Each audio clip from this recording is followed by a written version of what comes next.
26वीं आईनी तरमीम, वफाकी काबीना ने मुसव्वदे की मंजूरी दे दी।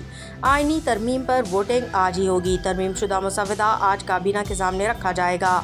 वफाकी वज़ीर कानून, वफाकी काबीना ने 26वीं आईनी तरमीम के मुसव्वदे की मंजूरी दे दी है। काबीना को मौलाना फजलुर रहमान की जानिब से मौसूल जवाब के बारे में भी बताया गया। आईनी तरमीम के मुसव्वदे पर वज़ीर कानून और अटॉर्नी जनरल ने ब्रीफिंग दी। 26वीं आईनी तरमीम के मुसव्वदे में बाज़ तरामीम की तजवीज़ पर भी गौर किया जा रहा है।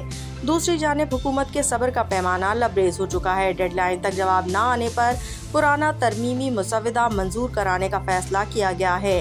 हुकूमत मौलाना फजलुर रहमान के जवाब न आने पर पुराना मुसव्वदा मंजूर कराने के लिए तैयार है। वफाकी हुकूमत ने मुसव्वदा की मंजूरी से मुतालिक chairman Peoples Party Bilawal Bhutto Zardari को पैगाम भिजवा दिया है। इस हवाले से वफाकी वज़ीर कानून आज़म नज़ीर तारण का कहना है कि पार्लिमानी कमेटी में ड्राफ्ट को हतमी शक्ल दे दी गई है। आईनी तरमीम पर वोटिंग आज ही होगी।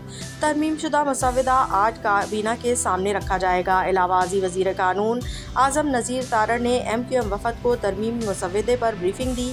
वफाकी वज़ीर इत्तलात अता तारण ने कहा कि हमारे पास बहुत से ऑप्शन दस्तयाब हैं। ऑप्शन ए पर अमल ना हुआ तो बी वरना सी भी मौजूद है। उन्होंने मज़ीद कहा कि किसी एक ऑप्शन के तहत आईनी तरमीम मंजूर हो जाएगी।